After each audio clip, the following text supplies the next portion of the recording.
Cinema Speculation. Last night we read Little Q watching big movies, and tonight we're going to continue reading to the second part here. It's called Bullitt, 1968. Here we go.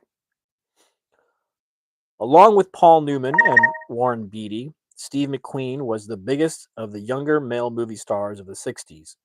The UK had its share of exciting young leading men like Michael Caine, Sean Connery, Albert Finney, and Terence Stamp. But of the young, sexy guys in America, there were also genuine movie stars. It was McQueen, Newman, and Beatty. On the next level down was James Gardner, George Peppard, and James Coburn. But for the most part, any time one of them got a picture, it was because one of the top three turned it down. Producers wanted Newman or McQueen. They settled for George Peppard. They wanted McQueen. They settled for James Coburn. They wanted Beatty. They settled for George Hamilton. James Gardner was actually popular enough to get scripts from time to time that weren't covered with the top three's fingerprints, but not often. The next level down was up and coming leading man like Robert Redford, George Segal, and George Maris. The pop stars like Pat Boone and Bobby Durane, who in the 60s actually had legit movie careers. In fact, if he had ever taken his movie career seriously, the young movie star leading man who could have truly given the three actors at the top a run for their money was Elvis Presley. Elvis was a prisoner of both Colonel Tom Parker and his own success. Elvis made two movies a year, and none of them ever lost money. Now, not all those Elvis movies were bad. Some were better than others. But it's safe to say that they weren't real movies. They were Elvis Presley movies. But one of the things that made Steve McQueen so popular in the 60s, along with his king of cool persona and his undeniable charisma, was that of the top three actors, Newman, McQueen, and Beatty, McQueen did better movies. Once McQueen became a movie star with The Great Escape, he made a string of movies that were all pretty damn good. In the 60s, the only real dud in his filmography, post The Great Escape, is Baby, the Rain Must Fall. And that's mostly due to the ridiculous side of Steve trying to play a folk singer, whereas Paul Newman, for his whole career, did an incredible amount of lousy movies mixed with some iconic ones. I mean, some of the movies Newman agreed to do over the years are really baffling. I suspect he just wanted to get out of the house. After Splendor in the Grass, none of Beatty's films are worth a damn before Bonnie and Clyde. Okay, maybe Lilith. But the material McQueen chose to do compared to the other two was consistently of higher quality.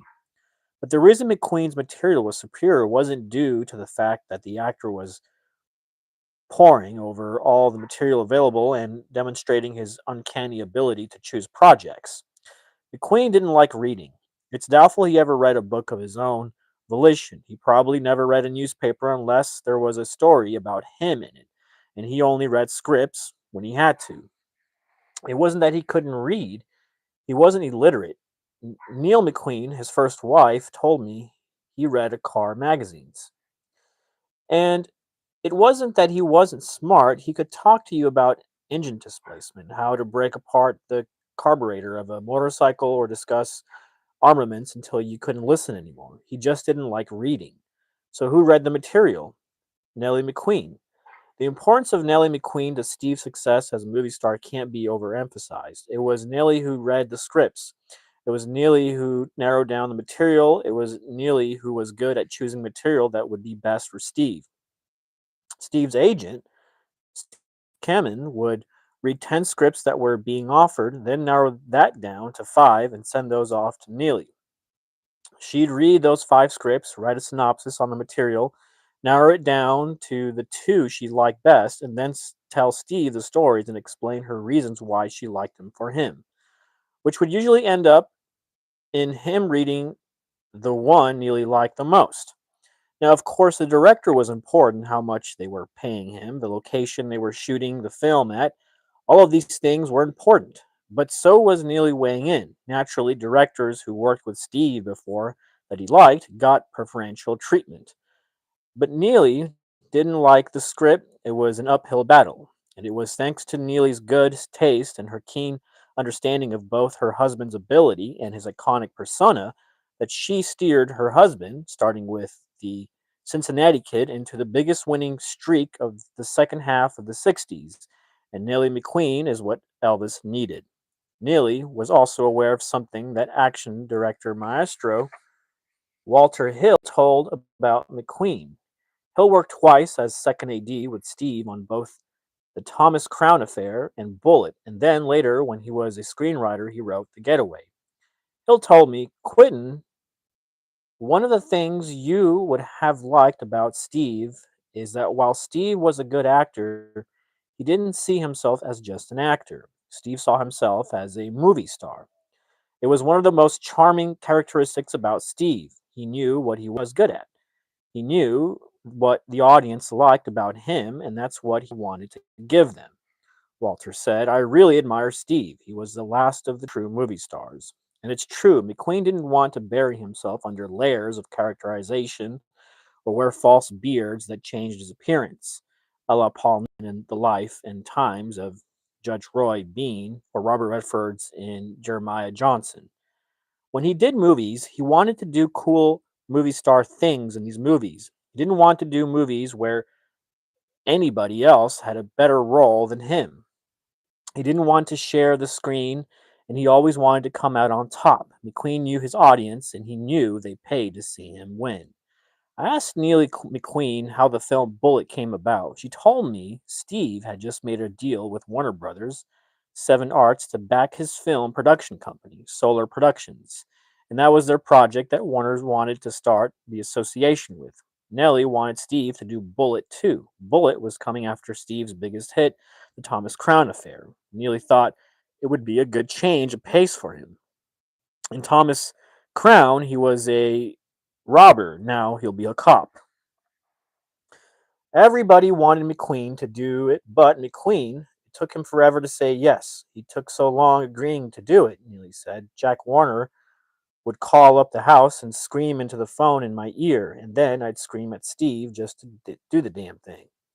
McQueen was famous for taking a long time to commit to projects, but the reason for his trepidation on the cop picture was his embrace of the flower child counterculture. The actor started sporting love beads around his neck and wearing more hippie inspired clothing. As Neely chuckled, Steve had been practicing free love for years, so now it was a philosophy. He was all for it.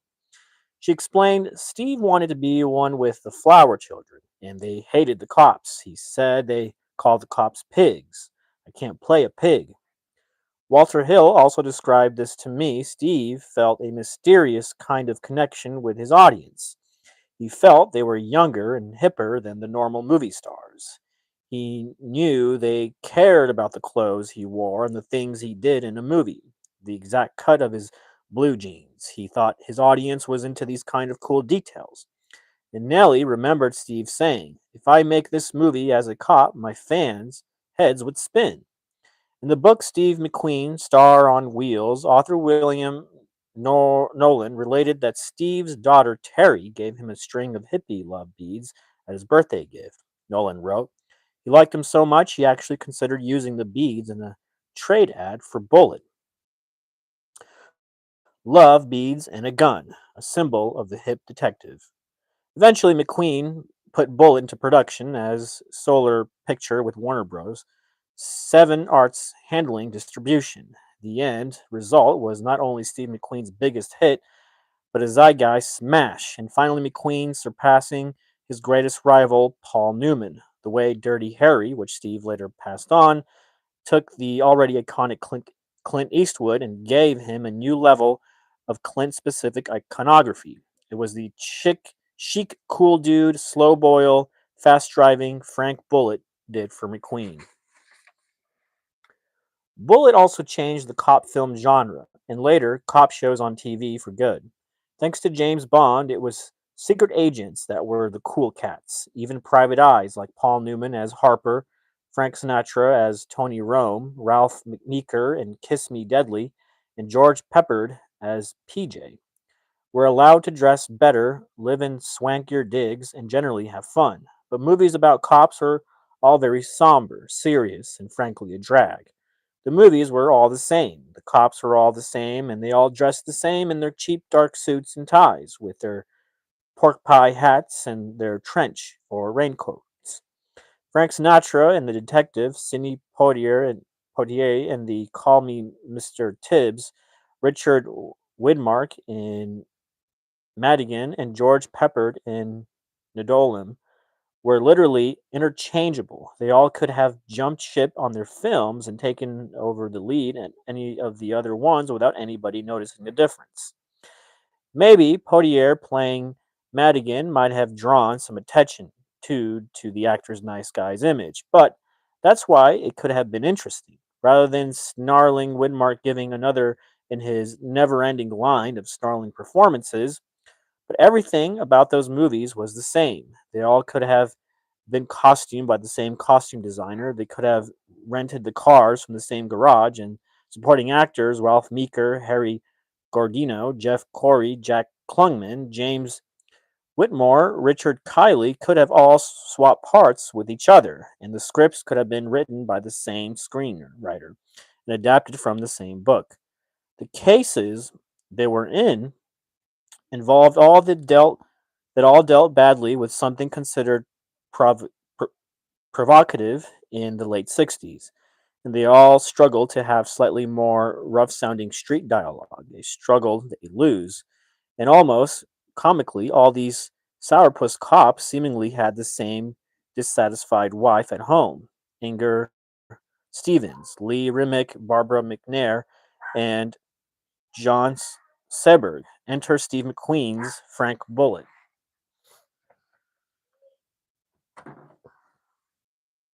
Bullitt is introduced to the audience waking up in the morning, having gone to bed at 5 in snazzy pajamas he could have borrowed from Hugh Hefner. Bullitt doesn't have a dissatisfied wife, he has a very satisfied hot piece of ass girlfriend in the guise of Jacqueline Bisset.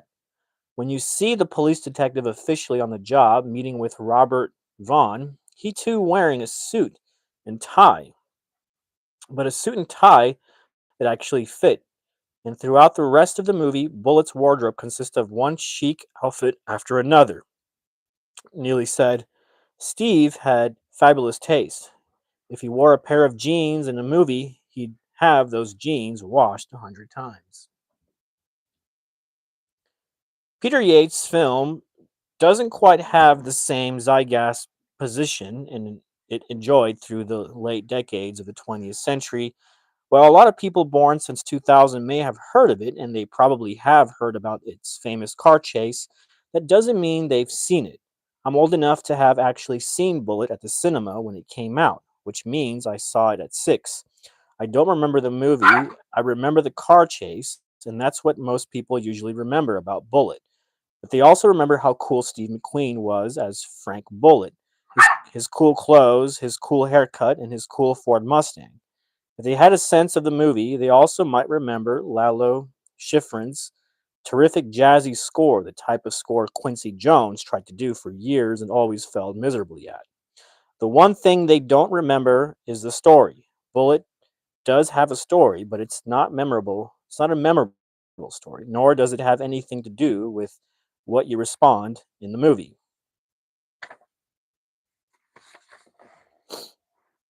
So for most people who haven't seen the movie in 5 or 6 years, even though they've seen it a few times before, if you asked them to describe the plot of Bullet, they couldn't do it.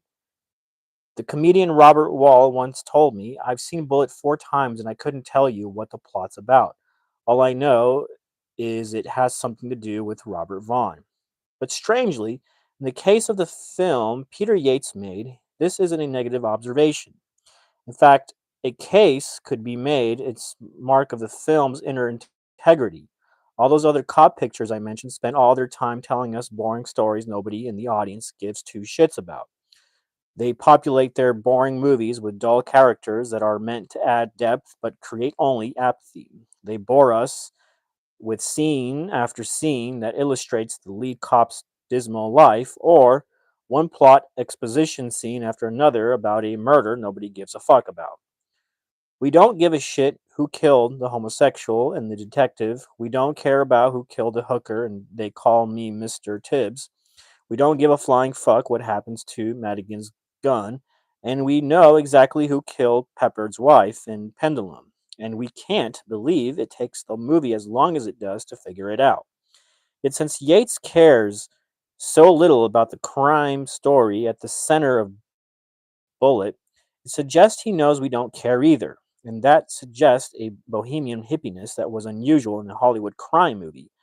A light Hitchcockian thriller could ultimately be laissez faire about the MacGuffin the film's characters chase one another over, but not a violent, bloody cop picture. For the record, the plot, taken loosely from Robert L. Pike's novel Mute Witness, deals with San Francisco cop Frank Bullitt, Steve McQueen, and his partner, Del Getty, Steve's pal, Don Gordon, who are given an assignment by the smarmy assistant district attorney named Chalmers, a deliciously oiled Robert Vaughn, to guard his witness, Johnny Ross, Walter Hill, regular Felis Orlandi, for the weekend. Chalmers wants Ross to testify at a big commission against organized crime Monday morning. In fact, he's the publicity seeking ADA's big star witness. So a lot of emphasis is put on keeping him alive through the weekend.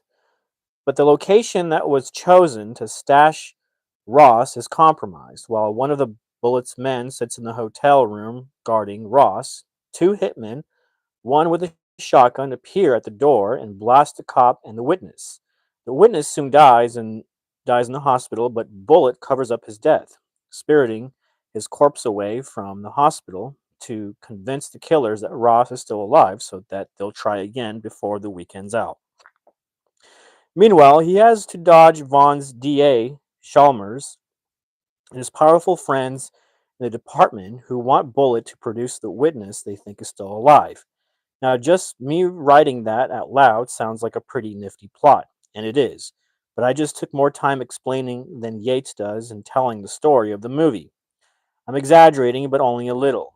Even Neil McQueen laughed about how confusing the script was. She said both Steve and Robert Vaughn were tearing pages out of the script when they were shooting. At times, they were writing the script on the street. The story itself is more or less simply simple to follow.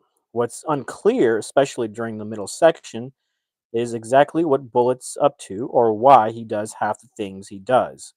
And if you think about it later, some of the things he does don't make sense, at least not narrative sense. But as you watch, as you follow him breezing through San Francisco, it makes emotional movie sense. One of the producers of the film, Philip D. Antoni, would also make The French Connection a few years later, and he followed the same narrative strategy in the film as well. The audience doesn't know what's going on half the time in The French Connection either. We know Poppy Doyle's after the French guy with the gray beard, but none of the procedural shit means anything to us. It's just lively, busy, and sort of exciting, like Yates' film. Bullet is filled with weird moments and conveniences, but they don't matter because Yates, D'Antoni, and McQueen know we don't give a fuck as long as the movie's cool and doesn't get dumb. If Bullet was going to change action films, I'd say create modern action film. It first had to break the back of the police procedural. The snazzy opening credit sequence with Lalo Schifrin's score and Pablo Ferrero's stylish design titles sets the audience up for the whole movie. We don't really have any idea what's going on, but the characters on screen seem to know what's going on, and we don't really care because it's groovy to watch. Instead of wasting time trying to explain a mystery, it's the first urban action movie to go from one expertly executed set piece to another. You could make the case that Godfather was the first modern movie to do that, but the fantastical nature of the story allowed for it more than a modern day cop crime picture. It's not just a car chase. The scene where the killer, John Apra, is loose in the hospital and Bullitt and Delgetty are after him is as terrific as well.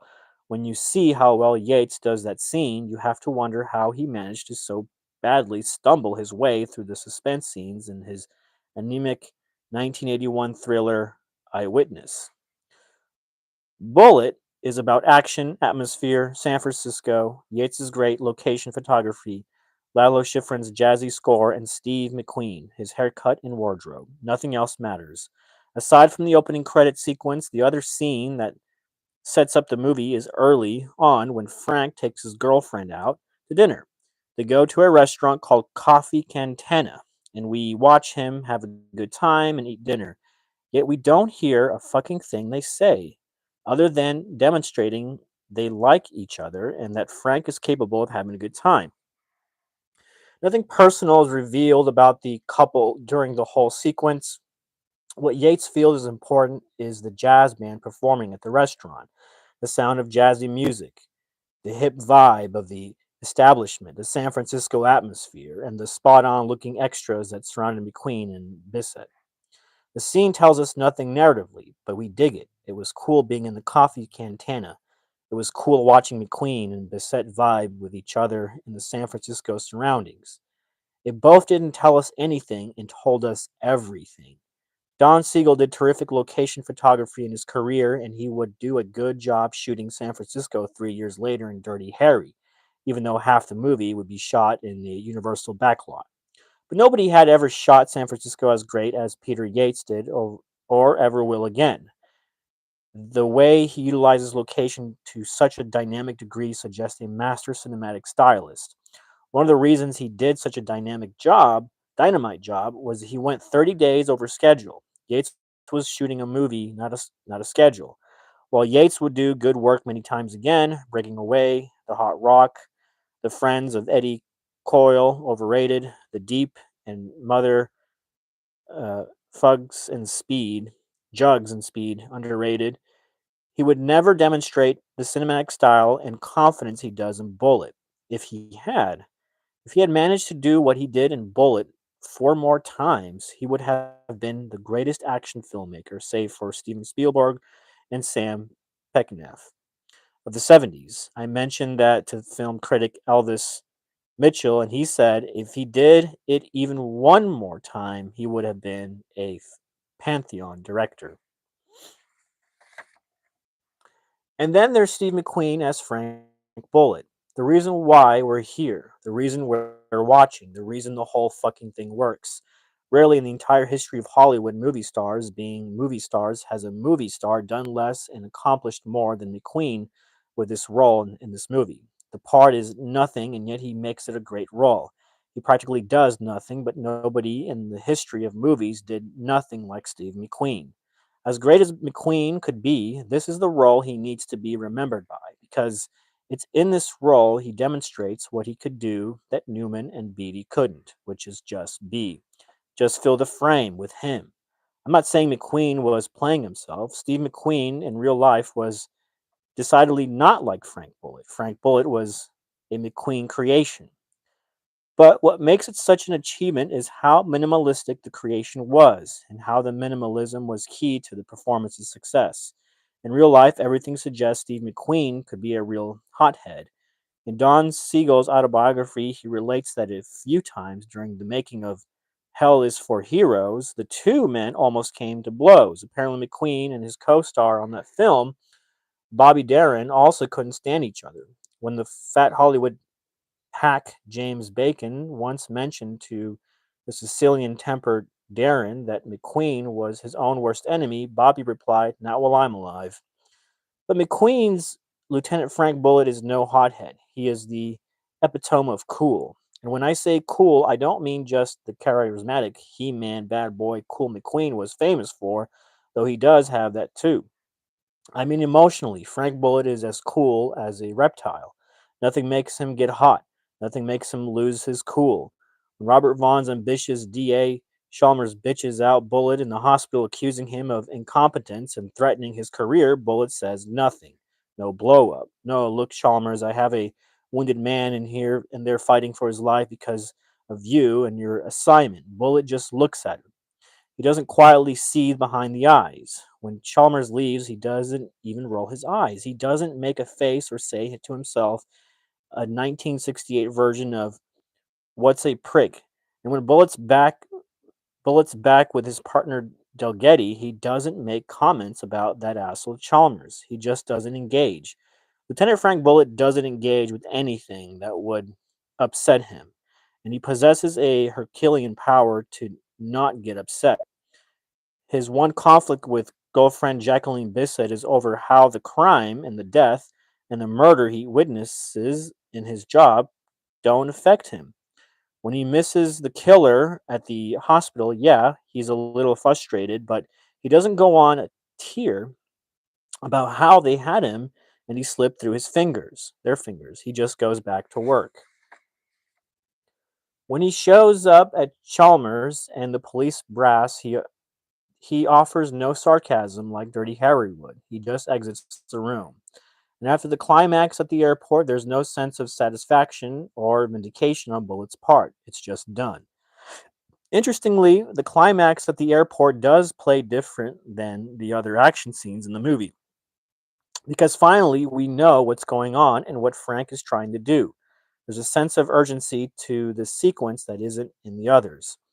I wondered how much this minimalistic design of the character was in the script. I asked Neely McQueen, since she was one of the first people to read the material, how different was the first script compared to the finished film. She told me it was vastly different. She implied the original script by Harry Cleaner was much more of a straight adaptation of Pike's novel. She described the original script as almost genteel, but McQueen and his partner at Solar Productions, Robert E. Raleigh, brought on Thomas Crown Affair screenwriter Alan Trustman, and they just built a movie around Steve. But Yates doesn't employ the old movie star trick of having everybody else overact while the lead underacts so he comes across as cooler and more in control. The ham and phony dramatics that always accompanied the supporting players in their stock roles in cop movies were stripped away by Yates. Robert Vaughn, in his own way, is effective in his role as McQueen. Vaughn never overplays his smarmy, oily act. He never makes a meal out of his provoking dialogue. Like McQueen as Bullitt, he finds his own register, his own monotone, and never veers off course. In his entertaining study of the actor's career, Robert Vaughn, a critical study, author John B. Murray described Vaughn's sneaky Chalmers. He works so well within the scheme of the film because his style here is unobtrusive, yet too dynamic and compulsive not to make one fascinating by the character. Audience feeling towards Chalmers remains at all times rather ambivalent, recognizing how despicable he is, yet unable to conquer a gru- grudging but substantial admiration. On one hand, even though he's just a functionary obstacle, he comes across as the film's main villain. You halfway expect him to be part of the conspiracy at the climax, which is a testament to Vaughn's performance. But also by the end, as he walks away from the airport facing a Monday morning hearing that will fizzle when it was promised to pop, you feel a little bad for him. You wouldn't be surprised to find out Vaughn's assistant director attorney in Bullitt becomes Vaughn's senator in the Towering Inferno. Simon Oakland also turns in a strong low key performance as Bullitt's boss. For once in Oakland's career, he plays his signature role without any bluster. On Oakland's TV series, Kolchak the Night Stalker, as Carl Kolchak's Darren McGavin, Herald newspaper editor Tony Vincenzo, he screamed his dialogue in every scene he ever appeared in. In Bullitt, you couldn't mistake him for a completely different actor. Bill Hackman and John Aprea as the two shotgun-wielded killers in Bullitt's racing opponents through the streets of San Francisco are effective in a uniquely uncliched way. They're not cast for their ugly faces. And the shotgun wielding member of the duo, Aprea, with his thinning white hair and his long tan trench coat, has surprisingly soft and appealing voice when he's in the hospital inquiring to the staff about where Johnny Ross is so he can finish the job. And this stripped down level of playing even extends to Don Gordon as Bullitt's partner Delgetty. I've never liked Don Gordon. I don't care if it's the dirty cop in the Mac as Jim Brown's goofy sidekick in Slaughter, or Dennis Hopper's sidekick in the last movie, or any of the parade of 70 cop shows he guested on. But this built for speed version of Don Gordon is very effective. He's actually perfect as Bullitt's partner, and the fact that McQueen and Gordon like each other in real life is felt in the movie. Last page. As Frank Bullitt, Steve McQueen has more lines than he would in Le Mans, but not much more. In Le Mans, the lack of lines is self-conscious. When Eastwood as Frank Morris is in Escape from Alcatraz doesn't speak for the first 15 minutes, it's self-conscious too. It's also cool and effective. But Bullitt's lack of dialogue is never self-conscious because it's a physical performance. Bullitt doesn't explain to the audience or other characters what he's doing or thinking. He just does them and we watch. When I mentioned to Neely McQueen how little Bullitt spoke, she said, "That was all Steve. He really didn't like to talk too much in movies.